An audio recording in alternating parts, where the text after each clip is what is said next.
India پہ جانے سے پہلے فغار کوئکلی اسلام آباد میں ایک نئی بات بھی سن رہا ہوں کہ جی کچھ لوگ مشورہ دے رہے ہیں کہ جلال الدین حقانی صاحب اس وقت بڑے ناراض ہیں طالبان کے ساتھ، اور آپ کو پتا ان کی پاورز تو ان سے لے لی گئی ہیں، وہ نام کے انٹیریئر منسٹر ہیں، ان کا سراج الدین حقانی.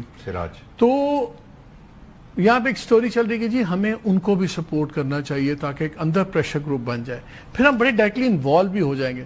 کیا پاکستان کو کوئی ایسی چیز کرنی چاہیے کہ پرہیز کرنا چاہیے؟ دیکھیں یہ جو آئیڈیا ہے یہ میں آپ کو بہت کریڈیبلٹی سے بتانا چاہتا ہوں کہ یہ پاکستان کا آئیڈیا نہیں ہے، بلکہ بہت سارے ایسے گروپس جو انوالوڈ تھے دوحہ پروسیس کے اندر، بلکہ ممالک اتنا سب کچھ بھگتنے کے بعد کہ اب وہ طالبان ان کی بات نہیں مان رہے، ان کا یہ خیال ہے کہ یہ غلط آپشن تھا کہ عبد اللہ خنزادہ کو انہوں نے رہنے دیا.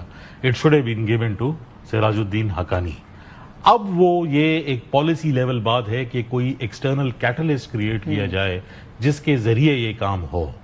تو پاکستان کی ان کے ساتھ پرانے روابط ہیں، لیکن اگر آپ کسی سے بھی پوچھ لے person with knowledge they will tell you کہ he has been backing T T P, تو وہ اس قسم کے بھی نہیں ہیں. پلس ایک چیز مالک صاحب میں یہ کلیریفیکیشن کر دوں، کیونکہ مجھ سے اکثر افغانز جو ہے وہ یہ گلہ کرتے ہیں کہ آپ ہمارے ملک کے ایسی باتیں کرتے ہیں کہ جیسے فوراً سب کچھ بدلنے والا ہے.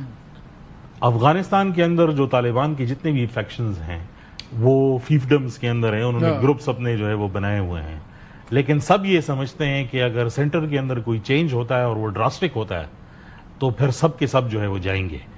وہ انتظار کر رہے ہیں کسی ایکسٹرنل کیٹلسٹ کا، کوئی ملک، کوئی اینٹی، تاکہ وہ چینج ان کا ہاتھ پکڑ کے کرائے.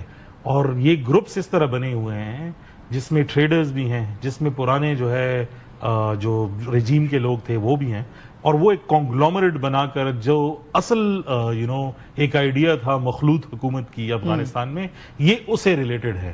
کرنا چاہیے نہیں کرنا چاہیے، میرا اپنا خیال یہ ہے کہ پرسنلی اسپیکنگ کہ افغانستان کے اندر ہماری ایک فلاڈ پالیسی یہ تھی کہ ہم نے ایک پرٹیکولر گروپ کو سپورٹ کیا جس کی وجہ سے ہمیں آج بیکلیش ہے. اگر ہم سب کے ساتھ جو ہے مل کے بناتے تو یہ سچویشن نہیں ہوتی. آئی تھنک اس قسم کی 90s میں میری ملاقات ہوئی تھی احمد شاہ مسعود صاحب سے کابل میں، تو انہوں نے کہا کہ ہم تمہارے دشمن نہیں تھے، تم نے ہمیں صرف پشتونوں کو اپنا دوست سمجھا اور ہمیں اپنا دشمن بنا لیا، تم نے ہمیں دھکیلا ادھر. سو یہ 90s کی میں بات بتا رہا ہوں. So history repeats itself. ہاں، تو I think we should stay away from that.